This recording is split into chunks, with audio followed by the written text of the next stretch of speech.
y les voy a ir contando a medida que... A ver, ustedes me dijeron que casi todos son técnicos. ¿Por qué decimos ideal? Porque vamos a considerar que no tiene ninguna pérdida, es decir, los arrollamientos que forman parte del primario y del secundario no presentan caída de tensión, no presentan pérdida, no presentan flujos dispersos. ¿Qué queremos decir con flujo disperso? Que todo el flujo generado por una de las bobinas se queda adentro del núcleo, es abrazado por todo el núcleo y no sale ninguna línea de fuerza por fuera del núcleo. Y en el siguiente bobinado, en el bobinado del secundario, bobinado número 2, todas las líneas de flujo, inevitablemente todas las líneas de flujo son vistas por el bobinado número 2. ¿Cuál es el principio de funcionamiento? Yo les dije a ustedes que toda la electrotecnia y todo el funcionamiento de las máquinas se explica con 4 o 5 leyes muy sencillas, muy conocidas por todos, y con eso se puede explicar el funcionamiento de cualquier máquina. Y el transformador es una máquina estática, es decir, aquí no hay nada que se mueva, pero es una máquina. Entonces, ¿cómo es el funcionamiento? El funcionamiento es que si yo tengo un arrollamiento primario, que lo llamo N1, una cantidad de vueltas N1, y en ese arrollamiento aplico una diferencia de potencial U1, evidentemente, como el circuito está cerrado, va a circular una corriente I1. Bien, acá ahora vamos a hacer la misma secuencia que hicimos los otros días respecto de las leyes. Evidentemente, si yo tengo, aplicando la ley de Ohm, que aplico una diferencia de potencial en un circuito que está cerrado y que tiene una determinada, en este caso, impedancia, va a dar lugar a la aparición de una corriente. Dicho esto, nos vamos ahora a la ley de Ampère.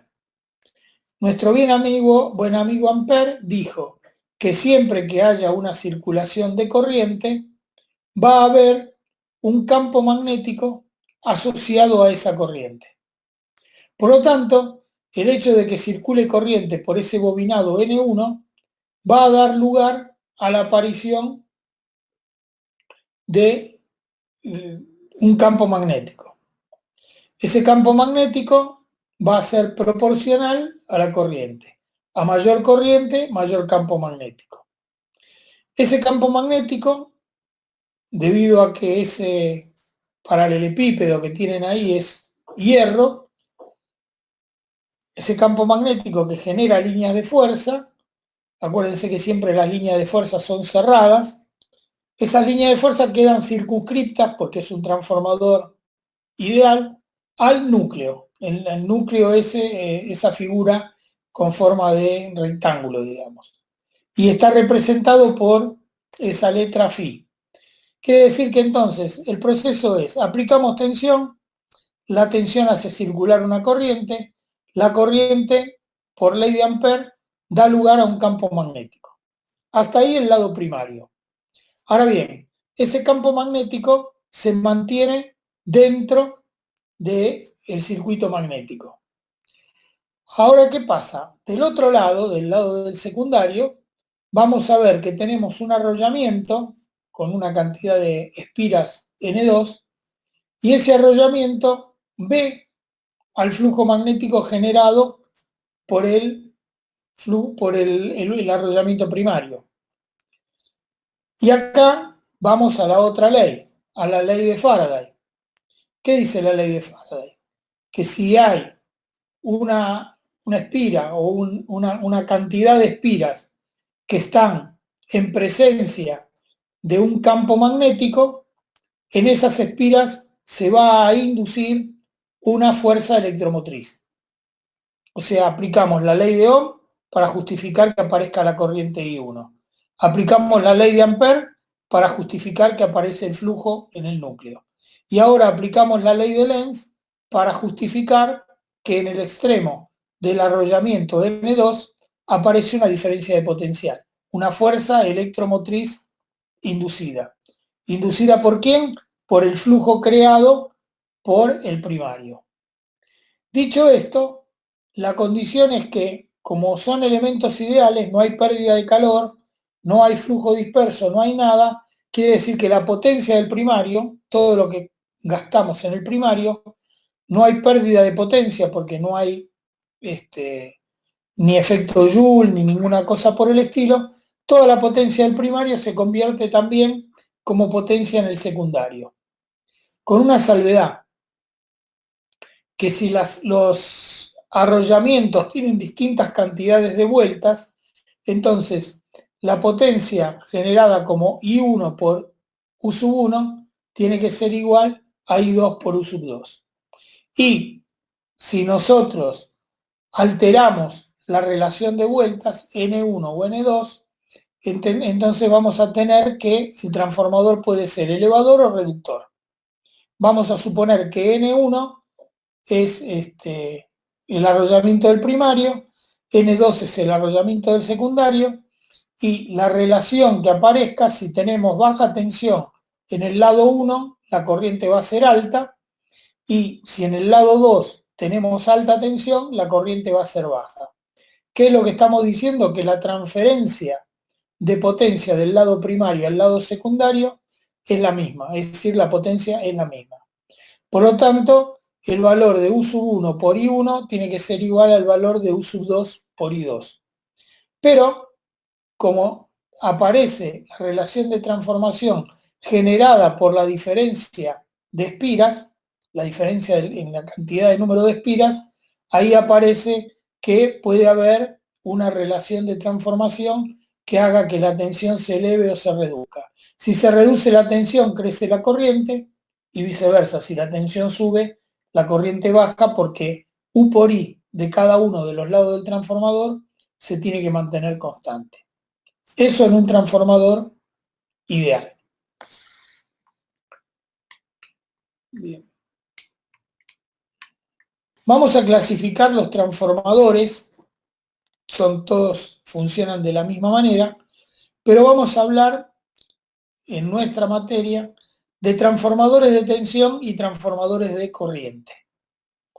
Y van a ver que hay una diferencia en este tipo de máquinas respecto de, por un lado, la forma de conexión y por otro lado, los cuidados que tenemos que tener cuando trabajamos con estos elementos. En un transformador de tensión, la tensión que aparece en el secundario es proporcional a la que se aplica en el bobinado primario. Es decir, si yo aplico una tensión muy alta en el bobinado primario, también se va a ver reflejado como una tensión alta en el secundario. Y si bajo la tensión en el primario, también va a bajar en el secundario. ¿Esto por qué? Y bueno, porque una tensión alta en el primario va a dar lugar a una corriente alta, una tensión alta aquí va a dar lugar a una corriente alta, la corriente alta va a dar lugar a un flujo alto, el flujo alto va a dar lugar a una fuerza electromotriz inducida alta, por lo tanto, aumentar la tensión en el primario va a significar aumentar la tensión en el secundario. No digo que sean iguales, solamente van a ser iguales si N1 es igual a N2. Pero si N1 y N2 son distintas, lo que va a haber es una constante de proporcionalidad entre U sub 1 y U sub 2, que se llama relación de transformación. Entonces, la relación de transformación para un transformador de medida tiene que mantenerse lo más cerca posible de la transformación ideal.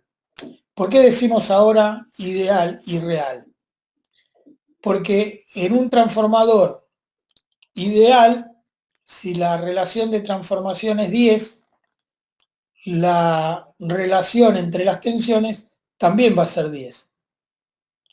Pero ojo, eso en un transformador ideal. Cuando el transformador es real, hay parte de la energía que se pierde en pérdidas. Y eso va a significar que la tensión del secundario no va a ser exactamente la relación de transformación por la del primario, sino que vamos a tener una disminución proporcional a cuáles sean las pérdidas del transformador. Con esto que estamos diciendo, que un transformador que se quiera utilizar para medir potencia, para utilizarlo como transformador de medición, va a tener que tener un valor de pérdidas muy bajo para que no nos introduzca error. Pero también vamos a tener una variación de ángulo.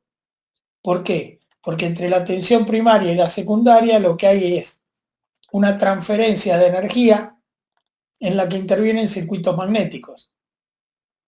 Y entonces, como la ley de Lenz está relacionada con la derivada de una función, si en el bobinado primario tenemos una función que es U igual a U máxima por el seno de omega t, cuando hagamos el flujo va a estar en fase con la corriente I sub 1. Pero cuando después derivemos para obtener la derivada del flujo respecto del tiempo, que es lo que dice la ley de Lenz, esa derivada, la derivada del seno es el coseno. Por lo tanto, vamos a tener una diferencia de ángulo entre la tensión aplicada en el primario y la tensión aplicada en el secundario. No sé si es claro esto. De esos parámetros, el desfasaje entre primario y secundario puede ser 0 o puede ser 180 grados, según cuáles sean las tensiones que se induzcan en cada uno de los lados. Todos los transformadores de corriente, de tensión, estamos hablando de transformadores de tensión, no importa cuál sea el valor de la tensión primaria, se diseñan de manera tal que la tensión secundaria siempre sea de 110 volts. O sea, que en el caso que ustedes tengan que utilizar un transformador de medición y atrás del transformador de medición de tensión tengan que poner un voltímetro, el voltímetro siempre va a tener que ser de 110 volts a fondo de escala o 120 volts a fondo de escala para darle una posibilidad de que en una medición no lleguemos a fondo de escala. Siempre la relación de transformación de los trafos de tensión es el secundario 110 volts. Así, en una subestación vamos a tener transformadores de 132 kilovolts a 110. En una subestación más grande, de 500 kilovolts a 110. En una cámara de distribución, de 13.200 a 110. Siempre la relación de transformación para los transformadores de tensión es el secundario igual a 110 volts. ¿Está claro eso? Entonces, sí. Bien, ¿cómo se conectan? Acá tienen un par de esquemas de cómo se conectan los transformadores de tensión. Se conectan igual que un transformador de potencia, en derivación o en paralelo con la tensión que se quiere medir. Esos rectángulos negros que se ven ahí es una especie, una manera de anotar o de simbolizar el transformador, donde ustedes ven que los extremos del bobinado primario están conectados, este es un caso monofásico, están conectados a la tensión U sub 1. El bobinado secundario puede estar puesto a tierra o no, pero sobre el bobinado secundario se mide Z2, Z2 está representada o representa allí un voltímetro. Con lo cual, a través de la relación de transformación puedo medir cuál es la tensión U sub 1. Esa tensión U sub 1 puede ser, como vamos a ver ahora en algún esquema, muy alta, 13.000 volts, 132.000 volts o lo que fuera, y la tensión en el secundario va a ser ¿de cuánto? De 110 volts. ¿Ok? Entonces, primer dato que tienen que saber para el examen. Los transformadores de tensión se conectan en derivación, es decir, en paralelo, el primario se conecta en paralelo con la tensión que se quiere medir. Vamos a ver que el transformador de corriente es muy diferente. ¿Ok? Entonces, Una conexión fase a tierra permite hacer la medición de la tensión monofásica. En general, terminan siendo bastante seguros. Está bien que con 110 volts una persona se puede matar, pero no es lo mismo tener o trabajar o manejar 110 volts con el instrumental que si tuviéramos que conectar el instrumental a 13.000 volts o a 132.000 volts. O sea que, de alguna manera, el hecho de utilizar 110 volts me baja muchísimo la tensión en el secundario, de manera tal que sea manejable en forma más o menos segura.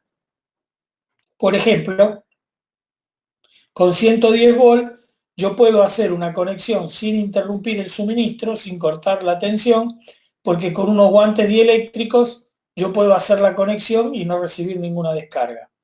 En cambio, si la tensión fuera de 132.000 volts, bueno, evidentemente no hay ningún guante que me permita hacer la conexión en forma directa. Tendría que hacerlo a través de alguna pértiga o a través de algún otro elemento mecanizado que me permita hacer la conexión.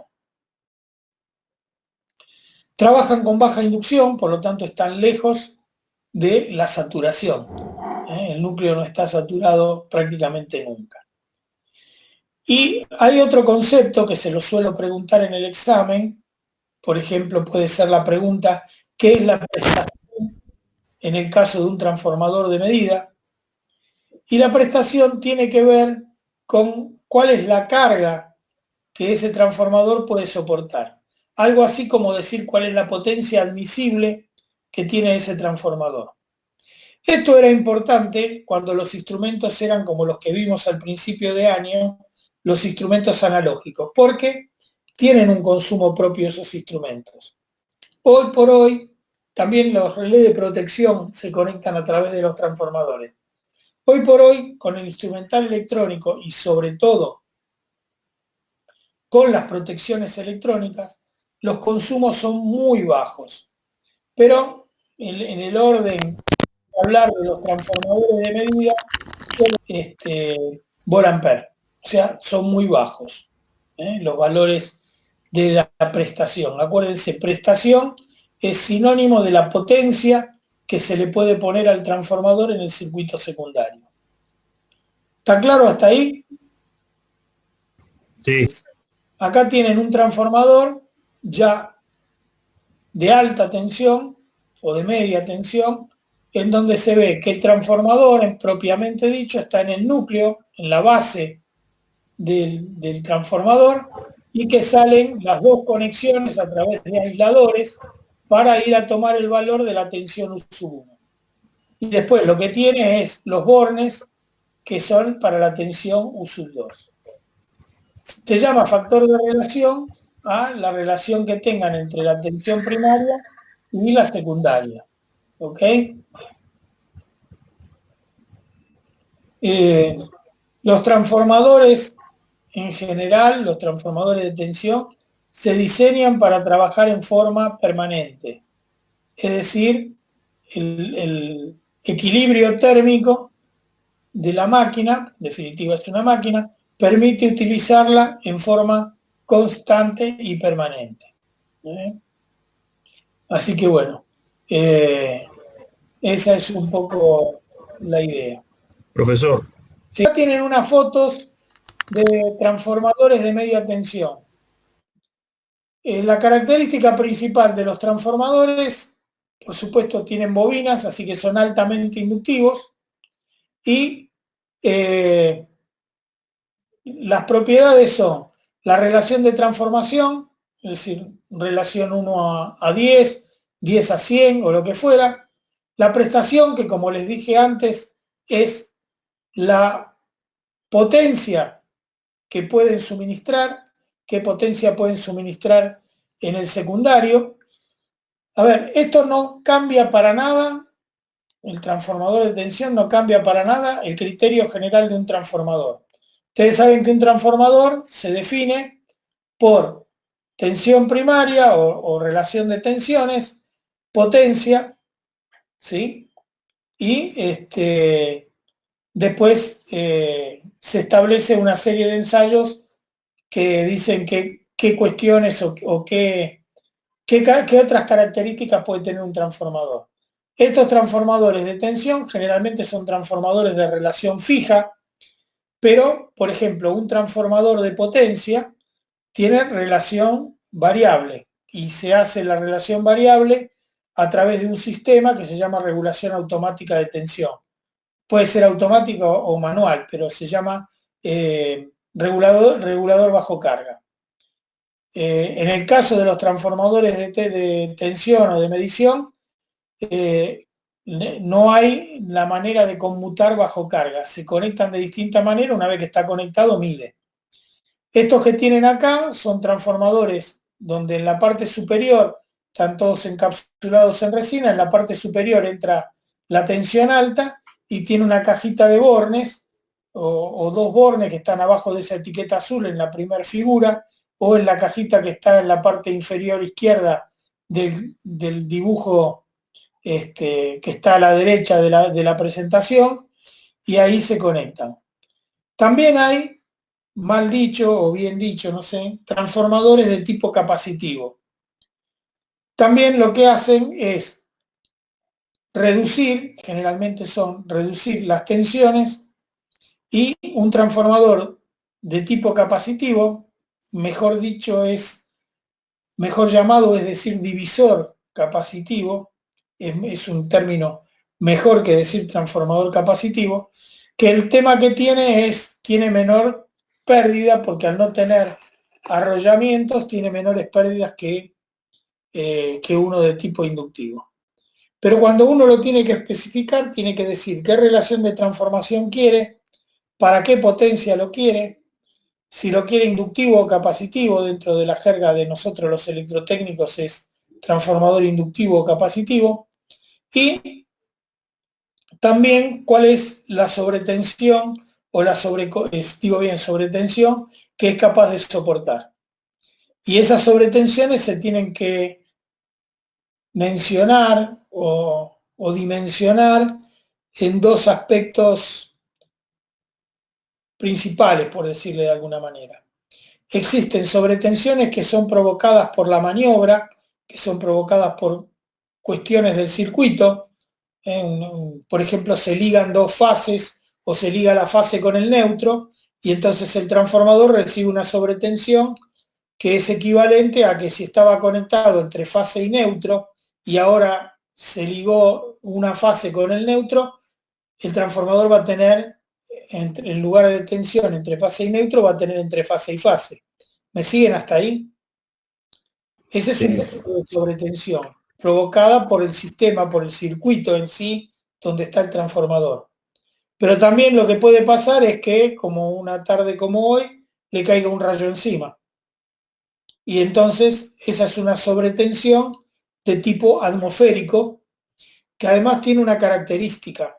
Es una sobretensión, lo vamos a ver sobre el final del año, cuando hagamos prácticas sobre este tema que les estoy diciendo, que se llaman sobretensiones transitorias o sobretensiones de impulso.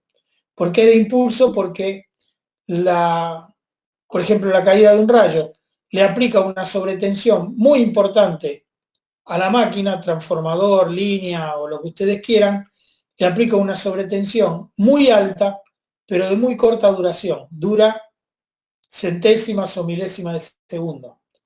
Entonces es prácticamente, ustedes estudiaron matemáticas, es prácticamente como si fuera un delta de Dirac. ¿Se acuerdan lo que era el delta de Dirac? Una función que se mantiene en cero y de repente pega un salto y después vuelve a ser otra vez en forma inmediata.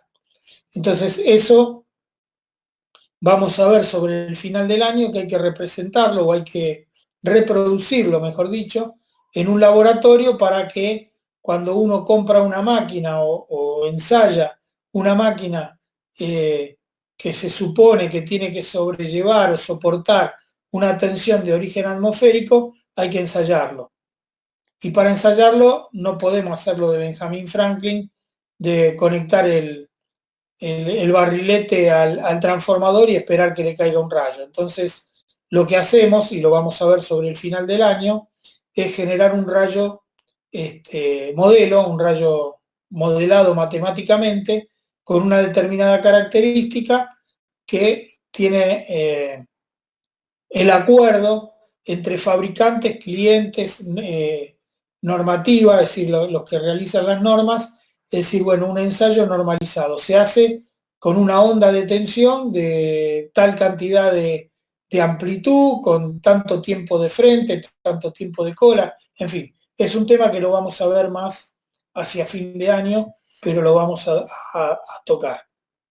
Entonces, estas son las características principales, recapitulando: relación de transformación, la prestación que les dije que es la potencia que es capaz de soportar el transformador sin alterar su funcionamiento, las sobretensiones que puede soportar en forma permanente o en el caso de una falla, y si son inductivos o capacitivos. Acá tienen fotos de transformadores de tensión, donde en la parte de abajo es donde está el núcleo del transformador y todo lo que va por adentro de la porcelana, que es lo que se ve en el dibujo en forma de color marrón, por ahí adentro va el conductor que va a enganchar con la parte de alta tensión y lleva esa alta tensión a la parte inferior. Generalmente acá hay un núcleo, el núcleo del transformador está sumergido en baño de aceite porque el aceite tiene una capacidad dieléctrica mejor que la del aire. Con lo cual, si no le pusiéramos aceite, tendríamos que hacer una caja contenedora de la parte del transformador propiamente dicho más grande para respetar distancias dieléctricas mayores respecto de tierra, porque el gabinete que está pintado aquí de gris es tierra, eso va conectado a tierra. Entonces el interior, al tener aceite, igual que pasa con los transformadores, estamos mejorando la condición de aislación utilizando aceite. Acá hay otros modelos y acá tienen un corte de un transformador de tensión de alta tensión, donde tienen en el punto 1, no sé si lo llegan a ver, acá está la descripción de cada una de las cosas. El punto 1 es donde va conectado el terminal primario. Después tiene, como estos van en baño de aceite, tiene un nivel para ver que haya aceite. A veces hay pérdidas por las juntas o lo que fuere, y si el nivel de aceite cae por debajo de un determinado valor, la aislación se deteriora, y entonces el transformador explota. Evidentemente, el problema dónde está, que si baja el nivel de aceite por debajo de un determinado nivel, entonces la aislación deja de existir. El aceite está en todo el sistema, llega hasta abajo, el aceite puede circular a través del interior del aislador, que termina teniendo una cantidad de arrollamientos de papel que le sirven de aislante. Entonces, van a tener una aislación interior, que es el número 4. Esa aislación no es capaz de soportar humedad, por lo tanto está cerrada o guardada o protegida por una aislación que sí puede soportar el valor de la lluvia o la humedad. Generalmente es porcelana, la aislación exterior, y tiene todo ese dentado para aumentar lo que se llama la línea de fuga, de manera tal de que un contorneo entre un arco que quiera ir entre la parte metálica superior y la parte metálica inferior tenga que recorrer todo ese peine, digamos, y no tener una superficie lisa. Y aparte sirve también porque la parte de abajo de ese peine generalmente no junta mugre. En el número 7 tienen la caja de borne secundario. El 8 es el terminal del neutro, eso va conectado a tierra generalmente. Y después el número 9, que dice sistema de expansión. El aceite está contenido en una, ¿cómo decirles?, en un globo. por llamarlo de alguna manera. ¿Por qué? Porque este transformador generalmente uno lo instala a la intemperie y bueno, a la intemperie en invierno hace frío, en verano hace calor y el aceite que tiene adentro cuando hace frío se contrae y cuando hace calor se dilata. Entonces lo que nosotros tenemos que ponerle ahí es una membrana o un globo que permita absorber los cambios de volumen del aceite por motivo de los cambios de temperatura, que pueda absorber las dilataciones y las contracciones del aceite sin escupir aceite en el caso que se dilate y sin que ingrese aire o aire húmedo en el caso que se contraiga. Así que eso está metido adentro de una vejiga o de un flexible, digamos, de un alojamiento flexible. Y bueno, después tienen el arrollamiento primario, el núcleo, que es de hierro, y un borne de conexión a tierra. ¿Alguno no entiende el dibujo? Profe, me parece que el 13, El núcleo es el 14. Sí, acá falta, a ver si lo puedo. Papel, eso está bien.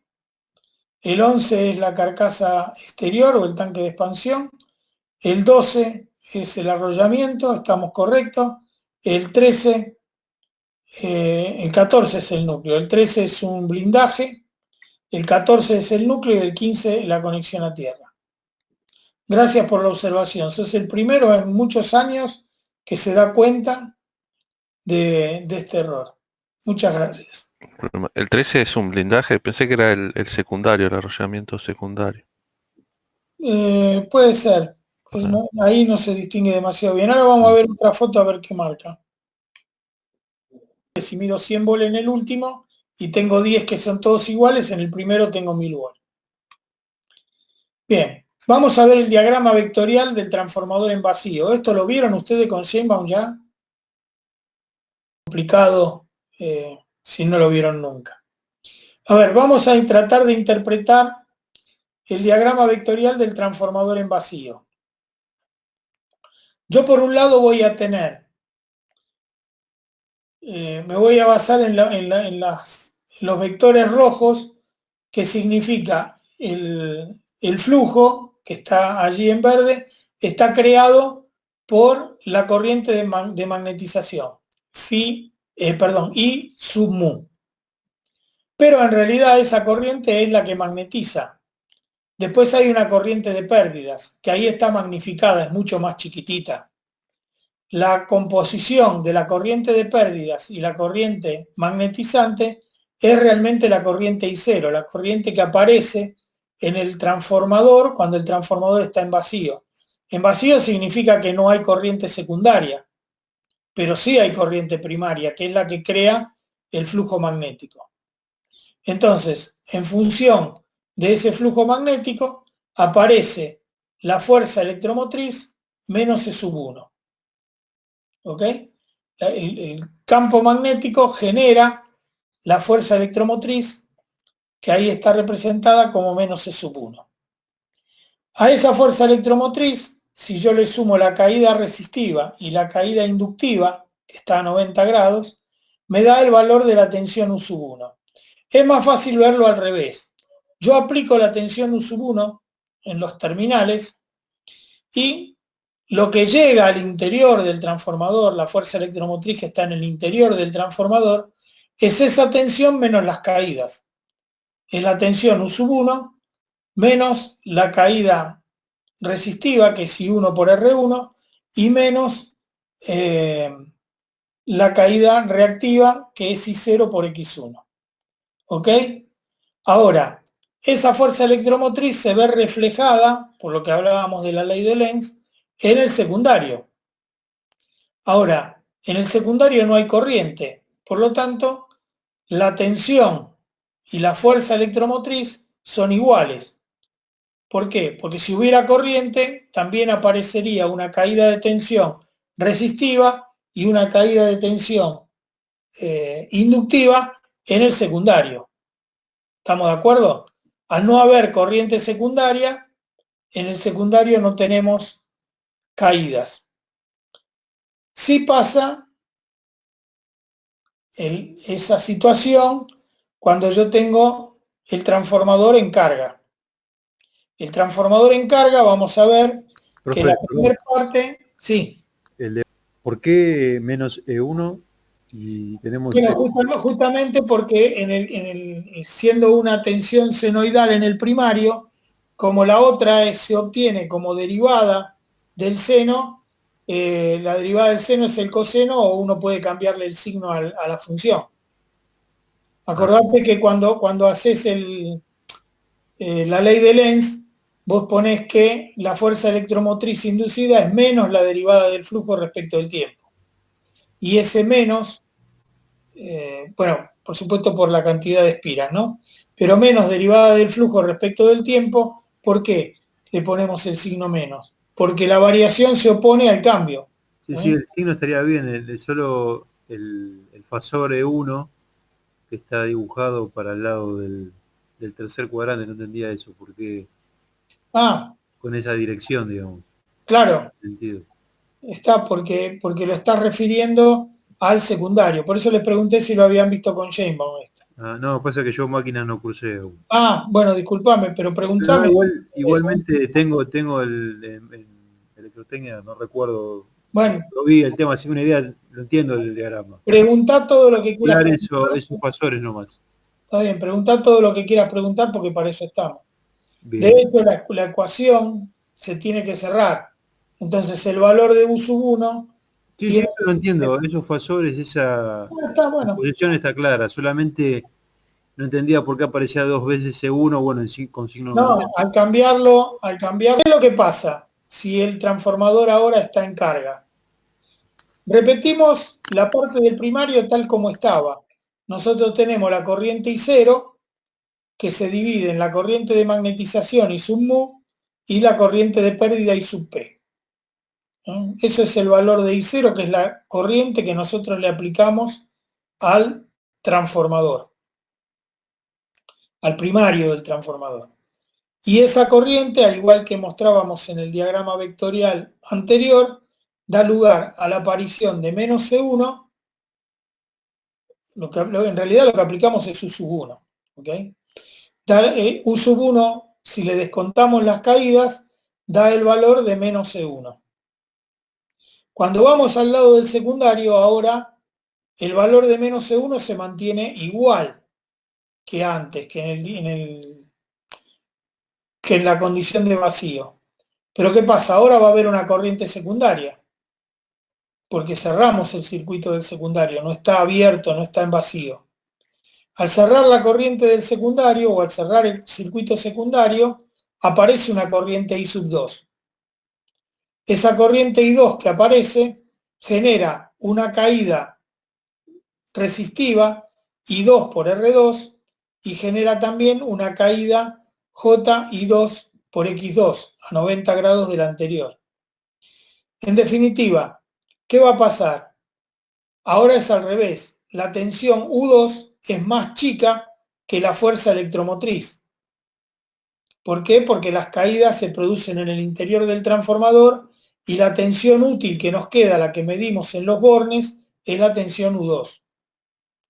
Repetimos. Para el caso del funcionamiento, cuando yo aplico del lado del primario la tensión U sub 1, ¿sí?, da lugar a la corriente I0. La tensión U sub 1 la aplico en un circuito cerrado, que es la bobina del primario, circula la corriente I0 y esa corriente la descompongo en dos. Una que tiene el mismo sentido del flujo, que es la corriente magnetizante, o mejor dicho, el flujo va a tener el sentido de la corriente magnetizante, dirección y sentido, y la corriente de pérdida que está a 90 grados de la corriente magnetizante. Ambas dos dan como resultante la corriente I0. Esa corriente I0 me sirve para saber que una vez que apliqué la tensión U sub 1, como tengo pérdidas resistivas, porque el transformador no es ideal, y como tengo pérdidas inductivas, en definitiva la tensión interna del transformador va a ser la fuerza electromotriz E sub 1, que va a ser más chica que la tensión aplicada, porque tiene que compensar, o se tienen que compensar, las pérdidas ocasionadas por el flujo disperso y por la resistencia. Esa corriente, o mejor dicho, esa fuerza electromotriz E1 se ve reflejada en el secundario, pero con distinto módulo. ¿Por qué? Porque se ve reflejada en el secundario, pero a través de la relación de transformación. Quiere decir que E1 y E2 van a estar en fase, pero van a tener tamaños distintos, justamente por la relación de transformación. Si la cantidad de espiras en el primario y la cantidad de espiras en el secundario fueran las mismas, entonces E1 coincidiría con E2. ¿Ok? Entonces aparece una E2, que es la tensión, la fuerza electromotriz del secundario. Ahora, si nosotros el secundario lo cerramos, va a circular una corriente en el secundario. Esa corriente en el secundario va a dar origen a pérdidas resistivas y a pérdidas inductivas, que son las caídas de tensión I2 por R2 y la caída de tensión JI2 por X2. La suma de esa tensión que aparece en el secundario E2 y descontándole las caídas, nos va a quedar el valor final de la tensión en bornes. Todo eso está expresado en las fórmulas que tienen al costado. I'2 se llama así porque es una corriente del secundario referida al primario. Es la corriente del secundario multiplicada por la inversa de la relación de transformación. ¿Ok? Entonces nos queda, planteando las ecuaciones, que la tensión U1, tal como pasaba en vacío, es menos E1 más la caída en R1 más la caída en JX1. Solo que ahora la corriente I1 es mayor que la corriente I0 que teníamos en vacío. Porque la corriente I1 es la suma de la corriente I0 aplicada para magnetizar la máquina, más de algún lado tiene que salir la corriente que está en el secundario. No se puede inventar. Esa corriente que está en el secundario la tiene que suministrar el primario. ¿Se entiende eso? Es decir, la corriente I2 no puede aparecer de la nada. Aparece porque al cerrar el circuito, esa corriente I2 la aporta el valor de la corriente primario. Escucho. Fíjense, acá hay una cuestión. La relación, o si yo magnifico el extremo derecho de este dibujo, fíjense que acá nos aparece, vuelvo a poner menos E1 y pongo el valor de U1. ¿Sí? Vamos de vuelta a este. No puedo poner el mouse, pero lo que se ve, el dibujito que en azul, que es menos E1 y 1R1, JX1 y 1 y U1, lo llevo al dibujo que está en la otra transparencia y lo magnifico. Ahí se ve menos E1, se ve el valor, el punto B sería el extremo de U1 y la caída I0 por R1 y JX0 I0 por X1 me da el vector I0 por Z0. ¿Lo ven? Entonces ese vector I0 por Z0 es lo que hace que el transformador no sea ideal. Si el transformador fuera ideal, E1 coincidiría con U1. No habría caída de tensión, no habría pérdidas en el circuito magnético, no habría nada de estas cosas que estamos diciendo, y el valor de E1, o sea, el extremo, el vector cuyo extremo es A, coincidiría con el vector cuyo extremo es B. Por lo tanto, no habría pérdidas. ¿Ok? Eso sería un transformador ideal. Entonces, ¿qué es lo que podemos decir de este dibujo que está magnificado? Que ese valor de I0 por Z0 en realidad es el error.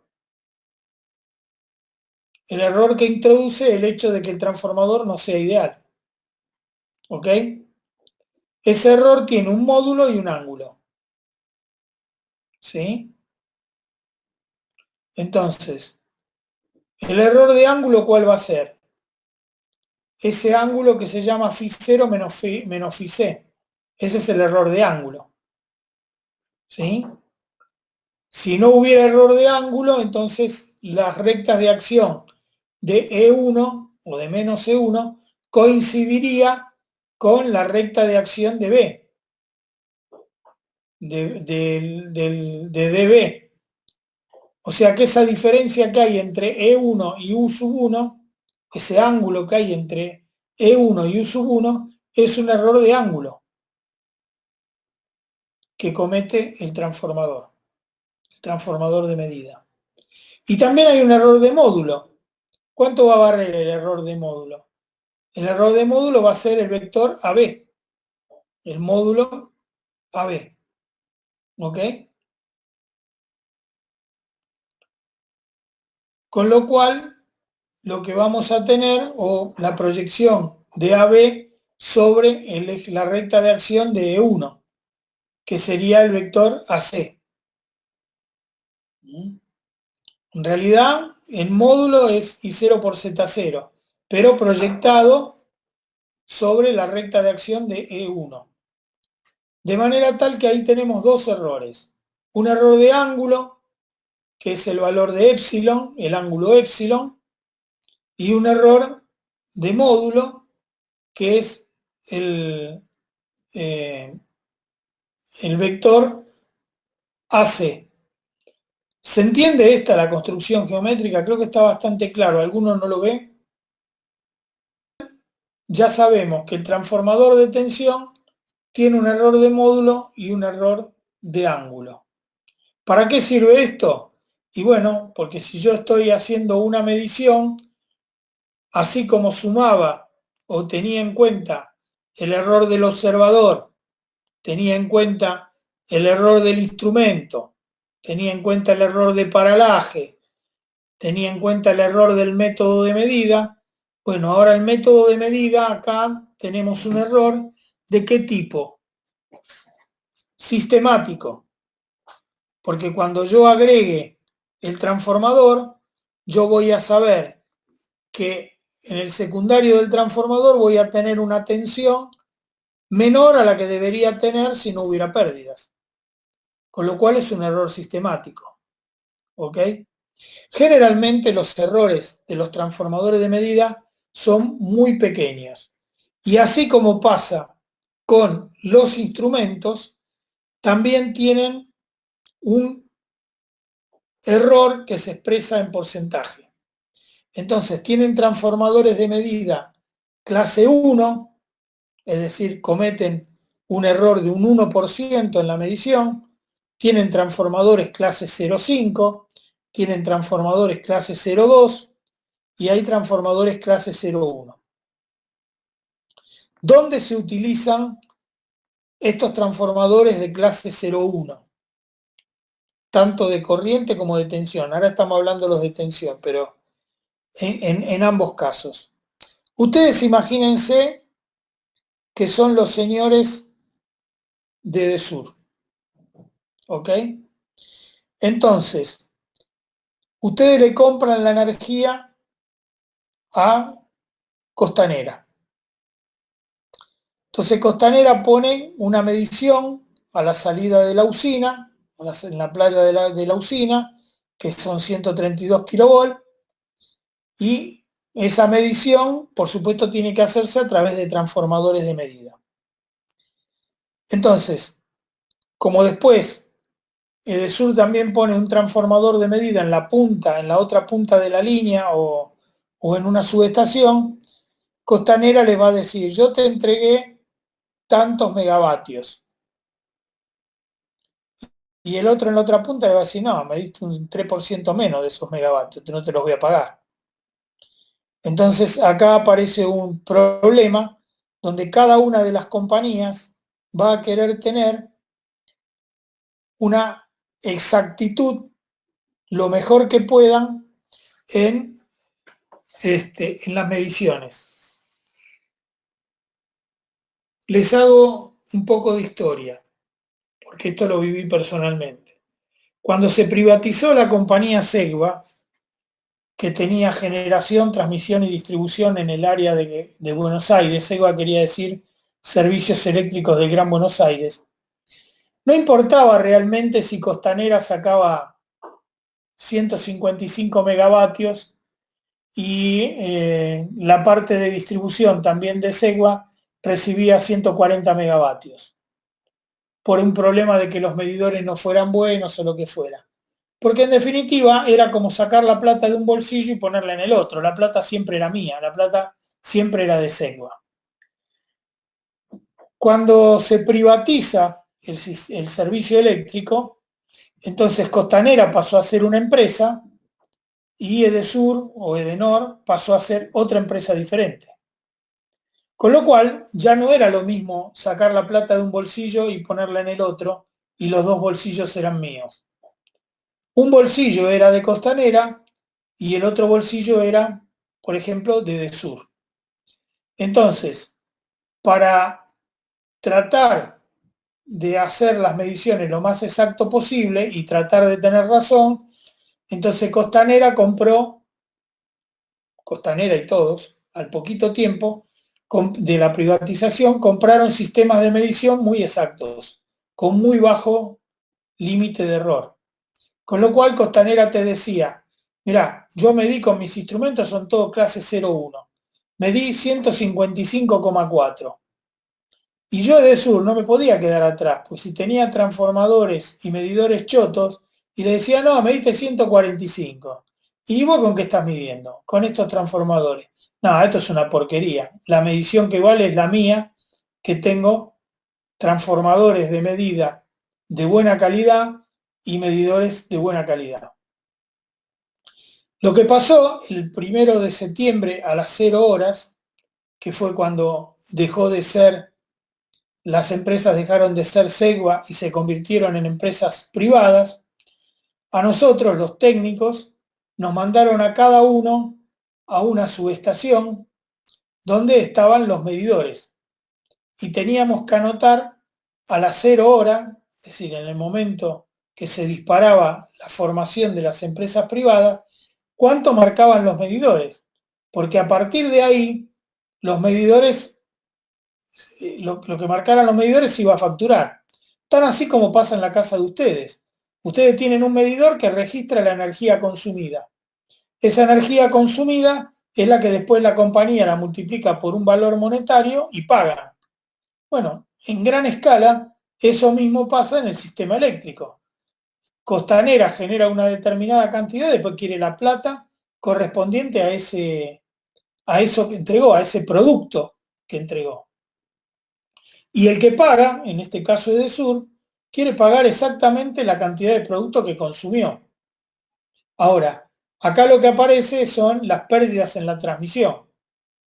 Entonces, hay que ponerse de acuerdo, y para ponerse de acuerdo lo que es necesario es que haya un sistema de medición, y ya fíjense que no hablamos de un medidor, sino de un sistema de medición que se llama SMEC, Sistema de Medición Comercial. Ese sistema SMEC está formado por transformadores de medida y por medidores, y en este caso son transductores, lo que hoy hablábamos del tema transductores, porque lo que miden estos medidores tan exactos, tanto la relación de transformación de los transformadores y los medidores, todo eso se manda a CAMESA. CAMESA es la Cámara Argentina Mayorista del Sistema Eléctrico, del Sistema Interconectado. Y CAMESA es la que recibe la información de todo ese sistema de medición, del sistema de medición comercial, y es la que procede a facturar. Y es como si fuera el referee. Dice, este medidor de Costanera marcó, no sé, 51,4 y el de Edesur recibió 50,8. Bueno, están calculadas en función de la configuración y del tipo de línea y del grosor de los conductores de la línea, etcétera, etcétera, cuáles son las pérdidas técnicas admisibles para ese tipo de instalación, y entonces Camesa es la que elabora la facturación y la que le dice a Costanera cuánto va a cobrar, y por supuesto con el mismo número le dice a Edesur cuánto tiene que pagar. De manera tal que fíjense que este tema que estamos viendo hoy reviste una importancia terrible. ¿Por qué? Porque ya no se trata de hacer una medición como por ejemplo podemos hacer en una fábrica o en alguna instalación domiciliaria y decir, me están llegando 220 volts o me están llegando 218. Ahí no importa esos 2 volts de diferencia, o importa demasiado poco porque no modifica nada. Pero cuando esos 2 volts significan guita, y no son 2 pesos con 50, es mucha plata, entonces todo el mundo quiere tener un medidor súper exacto, para tratar de no pagar de más. O si soy el que tiene que cobrar, para que no me curren y no me quieran pagar de menos, porque yo también estoy midiendo lo que estoy entregando. ¿Se entiende lo que estamos hablando? Con esto terminamos la parte de transformador de tensión. ¿Qué son las cosas que uno tiene que especificar para un transformador de tensión? En general, para muchos equipamientos. Primero, ¿qué norma va a utilizar? ¿Por qué qué norma? Porque seguramente cuando uno compra un equipo, lo va a ensayar. Entonces, cuando uno hace el ensayo de un equipo, lo hace contra una especificación. Y esa especificación yo puedo ensayar de acuerdo a la norma IEC, de acuerdo a la norma IEEE, de acuerdo a la norma IRA. Es decir, yo tengo que decirle al tipo que le voy a comprar bajo qué norma quiere que me fabrique el medidor o el transformador en este caso. ¿Por qué? Porque yo se lo voy a ensayar de acuerdo a lo que la norma diga. El tipo de transformador, si es inductivo o capacitivo, si lo voy a usar a bajo techo o lo voy a usar a la intemperie.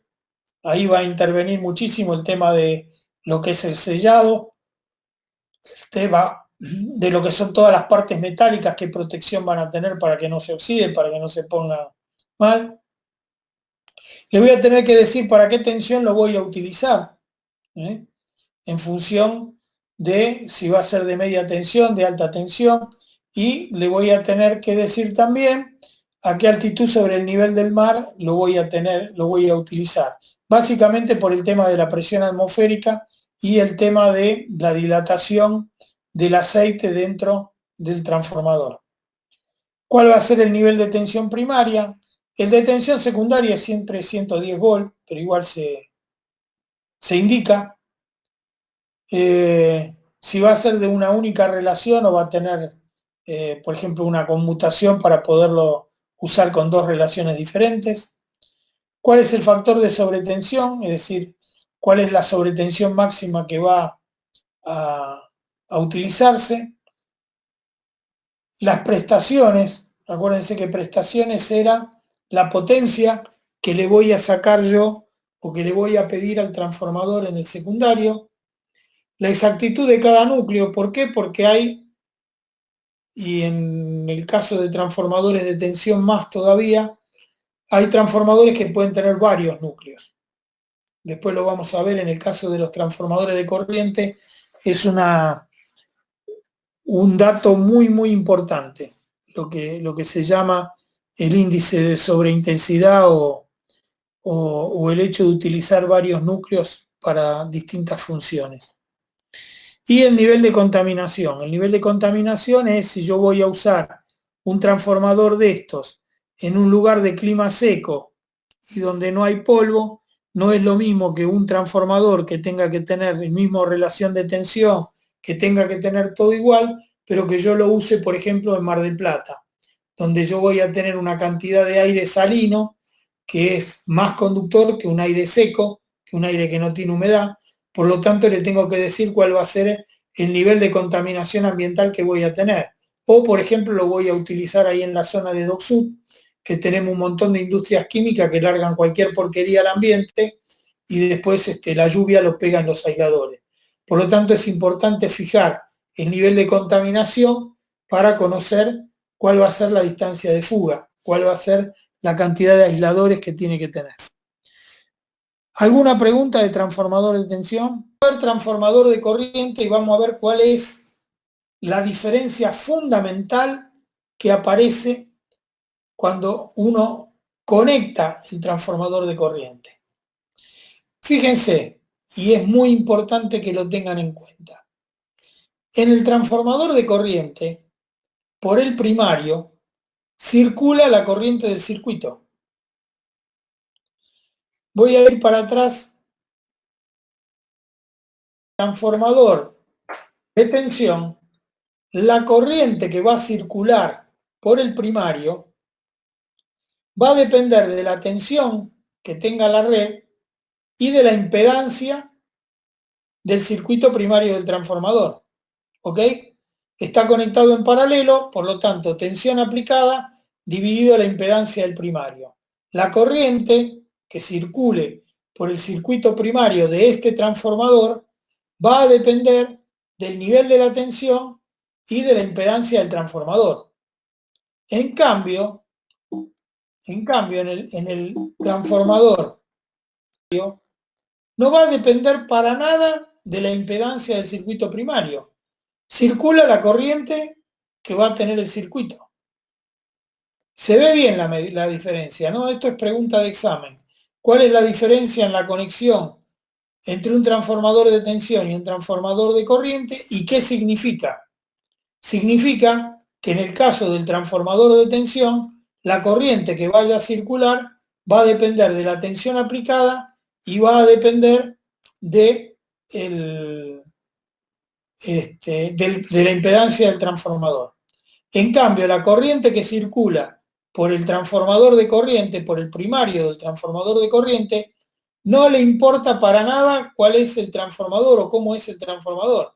Va a ser, como se conecta en serie, va a ser la corriente que circule por el circuito a medir, o la corriente a medir. ¿Esto qué significa? En principio, que la impedancia del transformador de corriente tiene que ser baja, casi como la de un amperímetro, muy baja. Entonces, el primario se conecta en serie.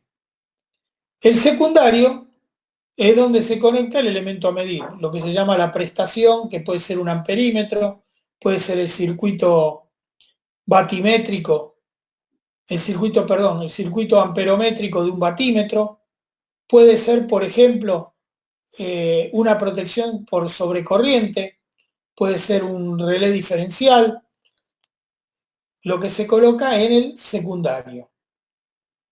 En este caso, ni la corriente primaria ni la secundaria dependen de la carga. La corriente secundaria es un reflejo de la corriente primaria. Y si la corriente primaria no depende nada más que del circuito que quiero medir, la corriente secundaria también va a depender del circuito que quiero medir, a través de la relación de transformación. Pero es importante saber que no es como el otro transformador. El transformador de tensión, la corriente que circulaba por el secundario dependía de qué carga pusiera yo en el secundario, porque esa corriente I2 se iba a ver reflejada en el primario. Fíjense. La corriente en el segundo dibujo. Si la corriente I2 es más grande, el dibujo que tiene dibujado en lápiz, digamos, el ángulo Φ2, si esa corriente crece, ¿sí? Si esa corriente I2 crece, la corriente I1 que está dibujada abajo también va a crecer, porque es la composición de I0 más I2'. Entonces, si I2 es más grande, I2' también va a ser más grande, I1 es más grande. ¿Qué es lo que vemos en este diagrama vectorial? Que la corriente primaria, I1, va a depender de qué cosa que colguemos en el secundario. Cuanto más grande la corriente del secundario, mayor va a ser la del primario. En cambio, en este transformador, la corriente del secundario va a ser la corriente del primario multiplicada por el factor la relación de transformación. Y la corriente del primario no depende para nada de la máquina, no depende para nada del transformador de medida, depende de cuál sea la corriente que está circulando por el lugar donde yo quiero medir, que es la corriente P. La corriente P está fijada por la carga del sistema que se está midiendo. Y la corriente IS es proporcional a la corriente IP, en realidad es la corriente IP multiplicada por o mejor dicho, dividida por el factor de transformación o por la constante de transformación. ¿Está clara la diferencia respecto de la tensión? Sigo. Fíjense acá cómo es la conexión, ¿no? Acuérdense lo que habíamos visto en los otros dibujos. Fíjense, el primer dibujo está puesto en paralelo y en el otro dibujo de más abajo también. Lo que no les aclaré que se puede dibujar cuando son varias fases, se puede dibujar una sola y con esas rayitas que se cruzan se puede indicar que son dos fases las que están. Entonces,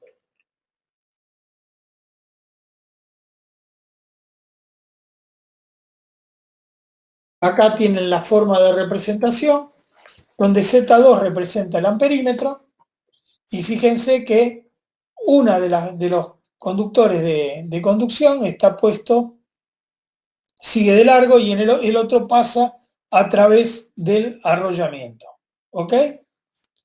Entonces, de acuerdo a para qué se usen, los transformadores de corriente se pueden llamar de medición o de protección. Ahora vamos a ver cuál es la diferencia entre cada uno de ellos y por qué no son el mismo tipo de transformador o el mismo transformador se puede usar para cualquiera de las dos cosas. Sigamos.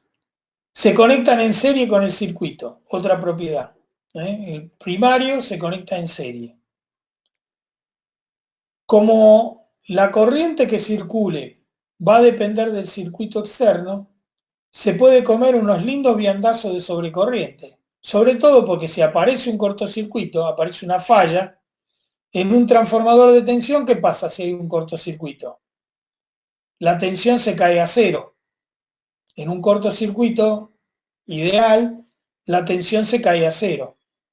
Si el transformador está preparado para soportar, por ejemplo, 220 volt y le aplicamos 0 volt, no pasa nada. Al transformador no le va a pasar nada, no se va a romper. Ahora, si un transformador de corriente tiene su bobinado, por ejemplo, diseñado para soportar 10 amperes, y porque aparece un cortocircuito, en un cortocircuito la corriente sube mucho. Si el bobinado está diseñado para 10 amperes y resulta que como consecuencia del cortocircuito la corriente se va a 100 amperes o a 500 amperes, a la mierda con el transformador de corriente, lo hice bosta.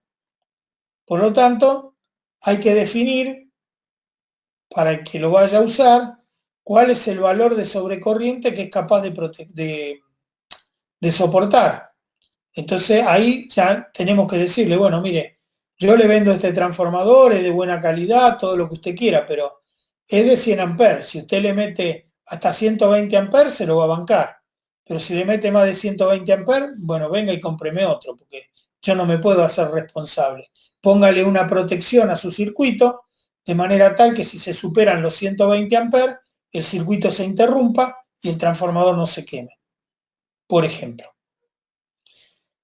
Entonces, fíjense que tiene que ser capaz de soportar una corriente de cortocircuito del orden de 80 a 200 veces la nominal, pero también es importante que esa corriente de cortocircuito no esté en forma permanente, sino que sea despejado el cortocircuito por la protección en un tiempo determinado.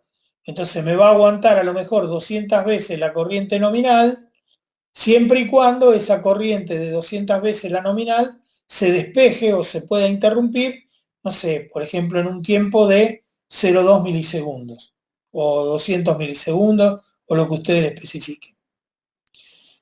Esos valores de sobrecorriente están normalizados. El transformador dice sobrecorriente hasta tanto valor.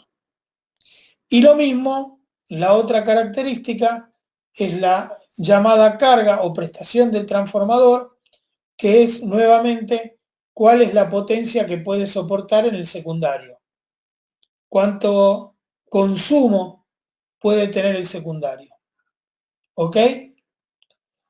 Si uno le pone un consumo mayor, entonces el transformador va a tener un error mayor, o sea que la medición que vamos a estar obteniendo va a tener un error más grande. Entonces ahora lo que les quiero contar es cómo está construido. Acá tienen las características principales, igual que en el transformador de tensión, la relación de transformación. Los transformadores de corriente, así como el transformador de tensión, siempre el secundario es siempre de 110 volt.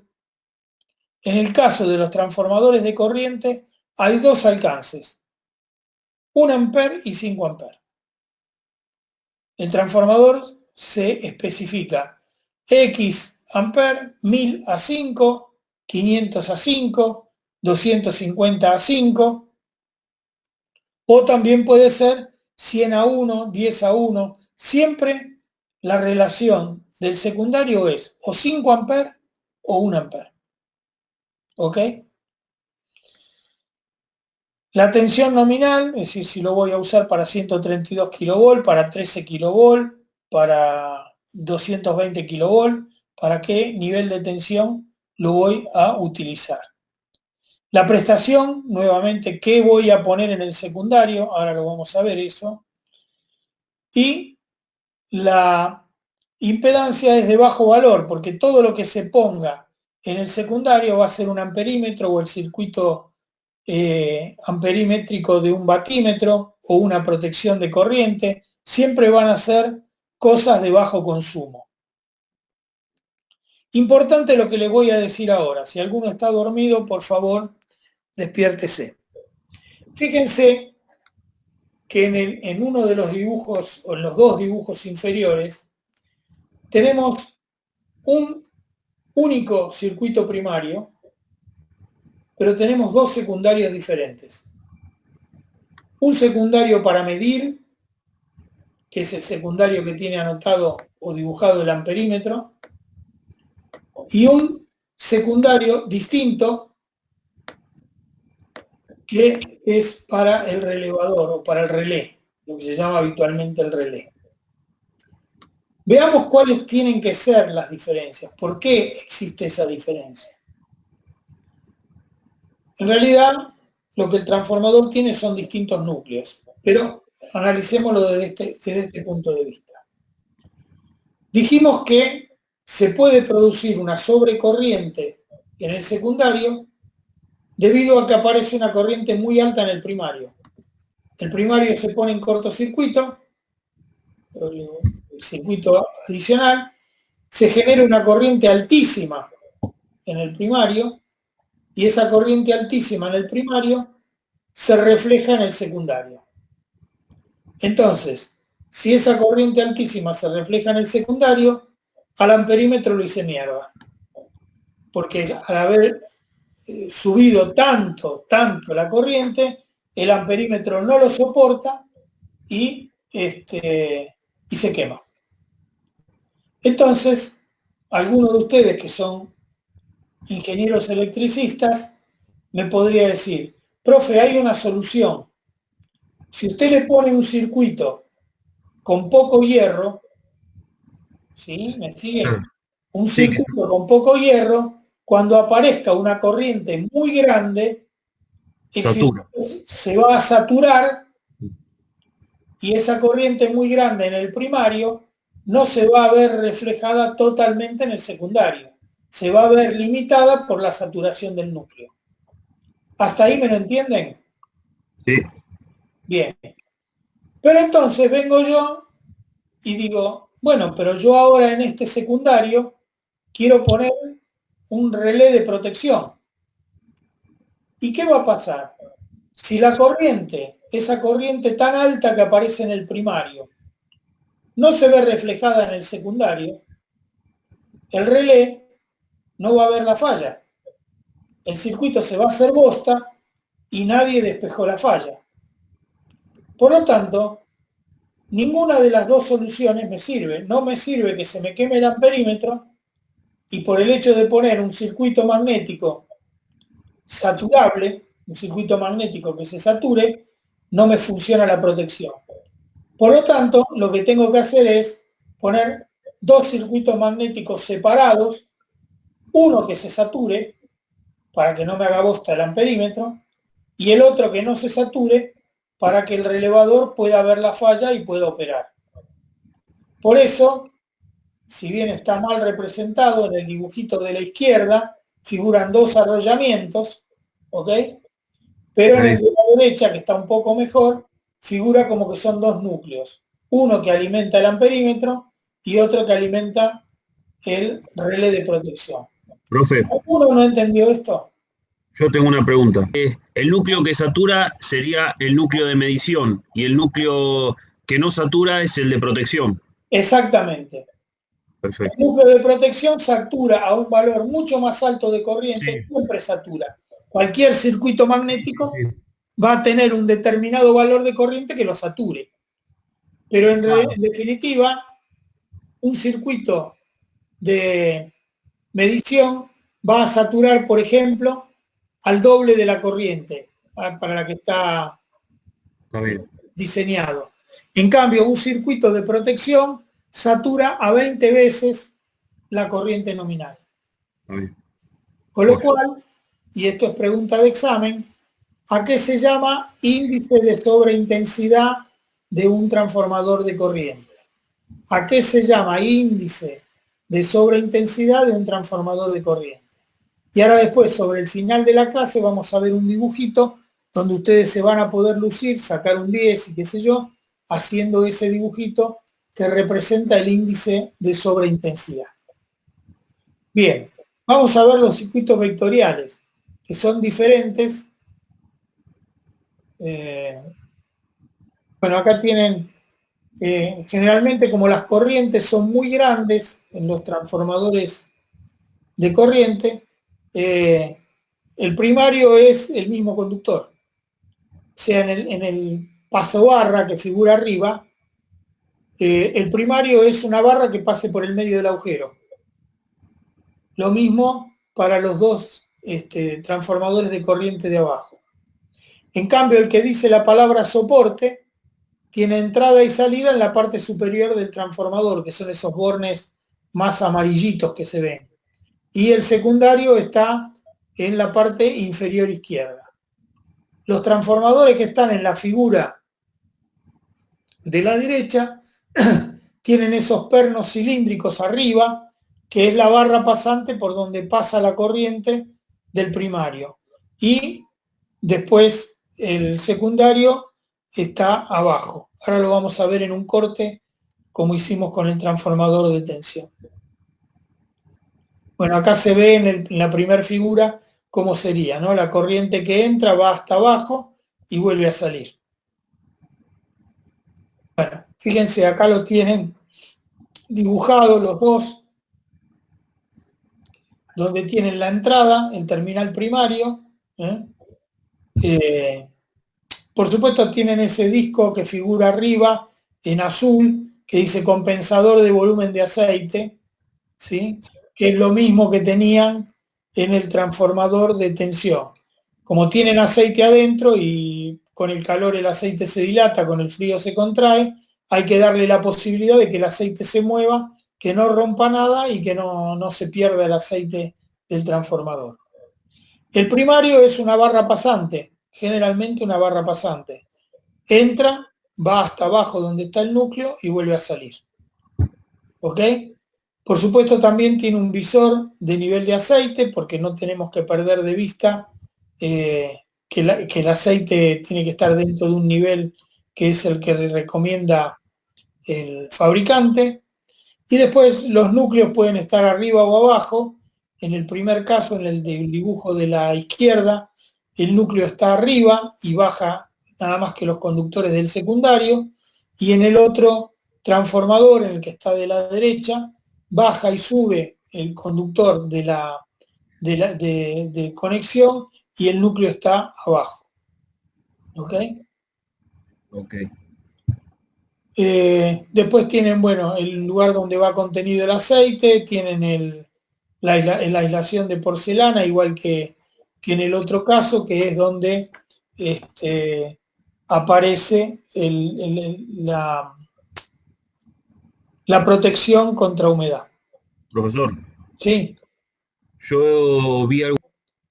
Un transformador de corriente puede tener varios núcleos, pero nunca puede quedar en un transformador de corriente energizado el secundario abierto. Jamás.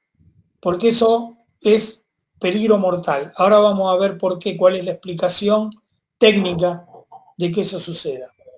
De respecto de la cantidad de núcleos, sí, en general hay varios núcleos, porque puede haber, por ejemplo, 3 núcleos de protección, uno para el relé diferencial, uno para un relé de maximal de corriente y otro para un relé de potencia, por ejemplo.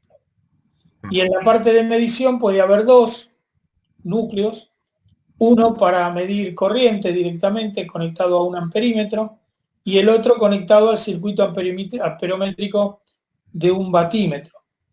En general, como todos esos circuitos se ponen en serie, los transformadores grandes, los transformadores de potencia, en la fase R y en la fase T tienen 2 núcleos, uno de protección y uno de medición.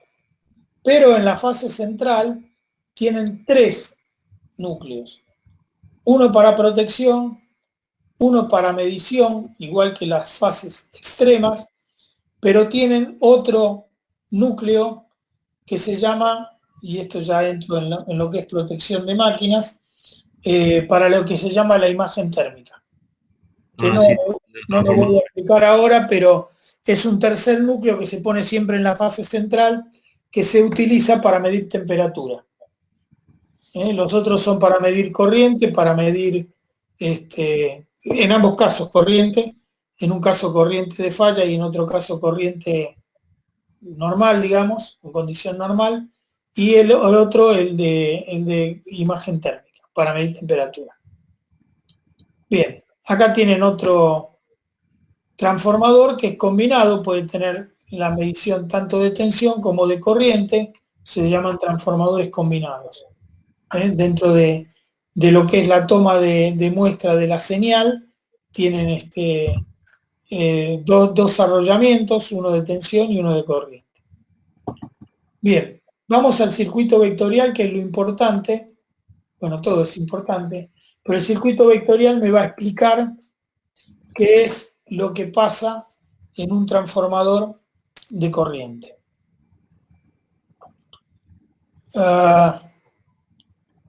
Habíamos visto en el caso de un transformador en vacío que aparecía una fuerza electromotriz E1, y esa fuerza electromotriz, como el transformador estaba en vacío, se propagaba, por decirlo de alguna manera, hacia el secundario.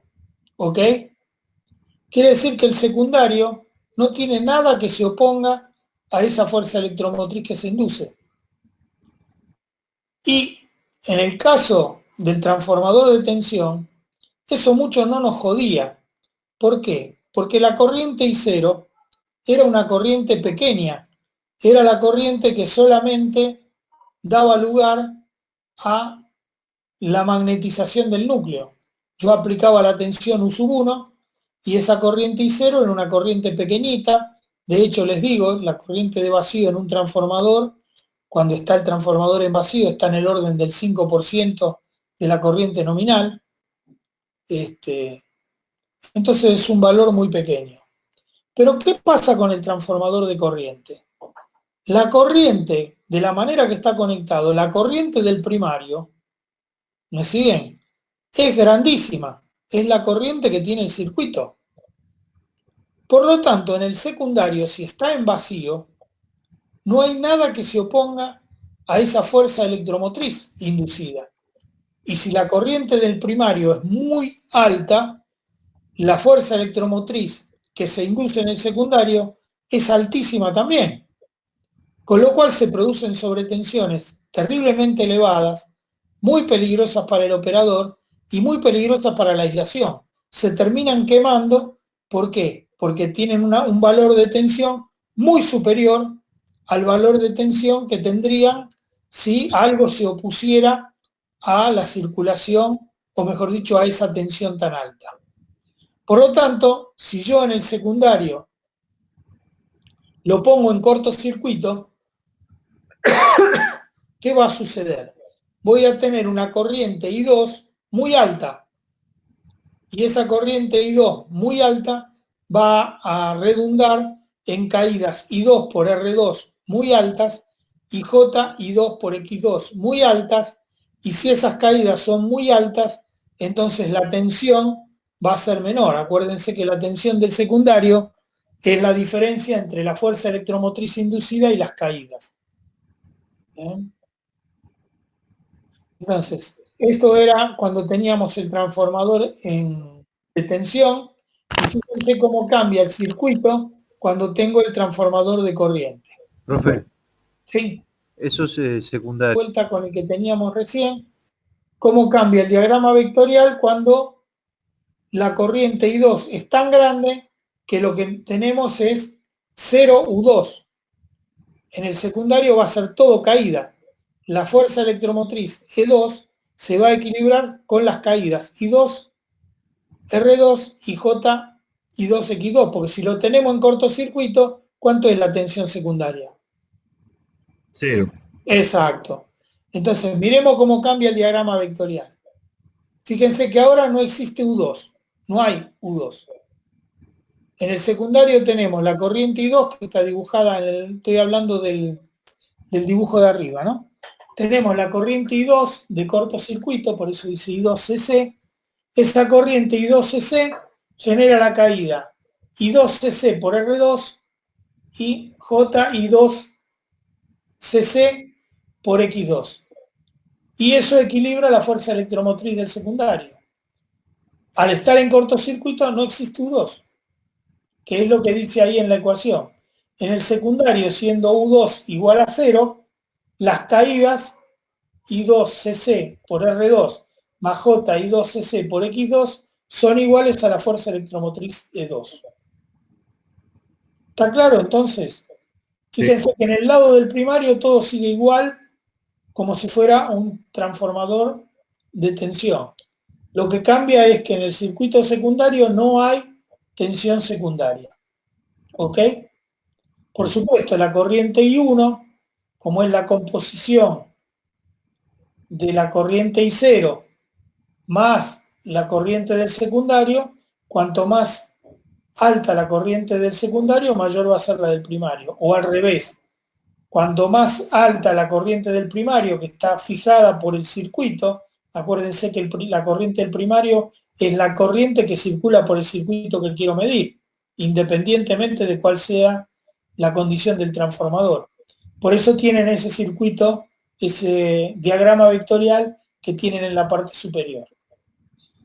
Haciendo lo mismo que hicimos en el trafo de corriente, vamos a tratar de ver cuáles son los errores que se cometen. Ahora el error, ¿dónde va a estar? En que I2 menos I2CC debería coincidir con I1CC. Entonces eso diría que el transformador no tiene corriente I0, o sea que el transformador no necesita ni corriente de magnetización, ni necesita o no tiene corriente de pérdidas. ¿Me siguen con la idea? Si I2CC coincide con I1CC, quiere decir que el transformador es ideal. No hay pérdidas por el circuito magnético.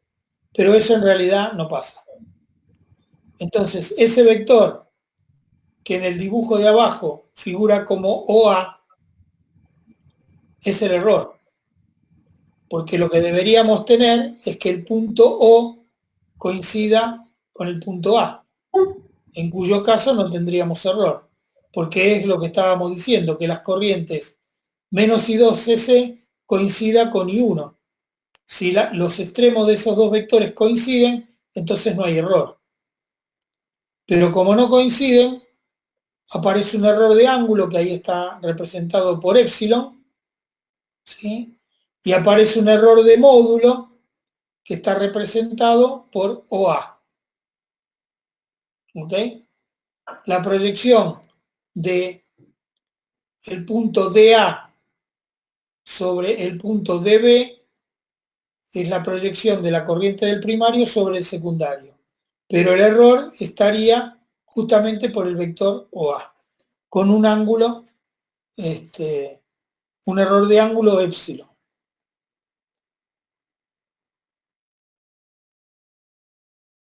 Bueno, mirando la construcción geométrica sale que el seno de épsilon es AB sobre DA. AB, ¿sí? ¿Se ve? Es opuesto es AB, esa línea que está de trazo y punto, sobre la hipotenusa. La hipotenusa vale OA. ¿Ok? Entonces, AB sobre OA, AB vale I0 seno de tita, AB es I0 seno de tita, es el opuesto de tita, y OA, perdón, y OA es el valor de I1. Perdón, de A. ¿Ok? Porque estamos hablando de épsilon. ¿Está claro? El seno de épsilon va a ser AB dividido dA. Bueno, entonces ese ángulo, fíjense el valor que tiene, 10 minutos. O sea, vale nada, muy, muy chiquitito. Y el error de módulo es igual a dA. El error de módulo vale dA, ¿sí? Pero siendo el ángulo épsilon tan chiquitito, el error de módulo es igual o prácticamente igual a dB. Eso es porque el ángulo es tan chiquitito. ¿Eh? Y entonces acá tenemos tanto el error de módulo como el error de ángulo.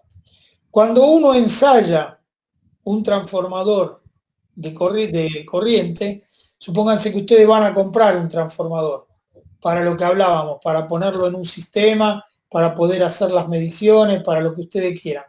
Van a comprar un transformador, le van a decir al tipo, mire, este transformador yo lo voy a usar para una medición que tiene que ser muy exacta y necesito que tenga no mucho más que 0,1% de error en módulo y no mucho más de tantos minutos de error en ángulo. Y entonces se hacen los ensayos con otros transformadores patrones o con algún otro método de medida para verificar que el transformador que ustedes les están vendiendo o que ustedes especificaron cumple con esos parámetros de errores de módulo y errores de ángulo. Ya vamos terminando. Fíjense, acá tienen las variaciones de error en porcentaje de la carga. Los trafos de medida se tienen que emplear en cargas superiores a 1/10 de la corriente nominal. Para valores inferiores tiene mucha influencia el valor de la corriente de vacío. ¿Qué es lo que estamos diciendo? Voy un poquito para atrás con los diagramas vectoriales. Fíjense, acá el error en el transformador de tensión estaba provocado por la corriente I0.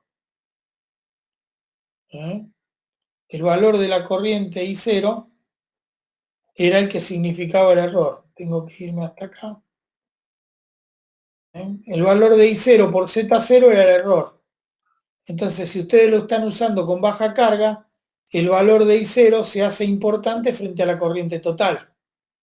Por eso les está diciendo que hay que usarlo con un valor de corriente I0 insignificante frente al valor de la corriente I1. Y lo mismo pasa acá. Lo mismo pasa acá. Donde si el valor de la corriente I0 es muy importante respecto de la corriente y 2 de cortocircuito, entonces el error es importante también. Bien. Esta es una curva logarítmica que indica cómo va a ser el tema de la saturación, el índice de saturación de un transformador de corriente, siempre transformador de corriente, de medición o de protección. Fíjense, la escala es logarítmica. Quiere decir que un transformador de protección se va a saturar mucho más arriba, no se olviden que la escala es logarítmica, mucho más arriba que un transformador de medición. Un transformador de medición ya prácticamente a 20 veces el valor de la intensidad de campo ya está saturado. Mientras que el de protección estamos llegando a un valor de más de 100 veces. ¿Ok? Esto, cuando la pregunta del examen diga ¿qué es el factor de sobretensión o el factor de saturación? No de sobretensión, perdón. El factor de saturación o el índice de saturación de un transformador de corriente, ahí ustedes tienen que decir el tema de que uno de los núcleos se satura rápidamente porque se conecta en él un instrumento de medición que si el transformador no se saturara, se rompería. Y como contrapartida, si ustedes colocan una protección en un núcleo que sea de medición, ¿qué va a pasar? El núcleo se va a saturar y la protección no va a ver que existe una sobrecorriente muy grande. Y entonces la protección no va a actuar. Ahora, lo que quedaría decir, volver a repetir, porque ya lo dijimos, ¿por qué aparece esa sobrecorriente en el secundario del transformador de corriente?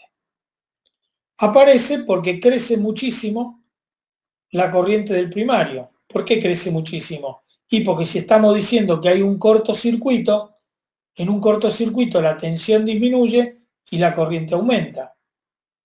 Entonces aumenta mucho la corriente porque aparece el cortocircuito. Pero ahí tenemos que acordarnos que la corriente primaria del transformador de corriente primaria del transformador de corriente, por estar conectado en serie con la corriente de la carga, va a circular por el primario del transformador de corriente una corriente altísima, tan alta como tan alta sea la corriente de cortocircuito. Y que esa corriente se va a ver reflejada en el secundario, y entonces si se ve reflejada una alta corriente en el secundario y no hacemos nada, o ponemos un fusible o alguna cosa para que... A ver, acá me mandé una burrada. ¿Por qué si pongo un fusible en el secundario estoy haciendo cagada? Porque si el secundario se quema el fusible, queda abierto. ¿Me siguen? Y acabábamos de decir que el circuito del secundario de un transformador de corriente nunca puede quedar abierto. Así que acabo de decir una burrada. Si me estuvieran tomando examen, me mandan de vuelta. Entonces lo que tengo que hacer es limitar la corriente en el secundario, pero sin interrumpirlo. Y eso lo hago saturando el núcleo. Preguntas. Tienen que no lo van a poder hacer. En el trabajo práctico de laboratorio lo que tienen es la medición de los errores de un transformador de corriente. Los trabajos prácticos se harán, ya tienen colgado contraste de un instrumento analógico, tienen colgado la medición de potenciómetro y puentes, métodos de cero, y ya van a tener colgado el trabajo práctico que es de medidor de corriente. Lamentablemente es así. Para terminar las teóricas del primer cuatrimestre, a mí me queda el tema de medición de potencia, que es muy sencillo, porque ya hicieron hasta la práctica en Electro 1, y me queda medición de energía.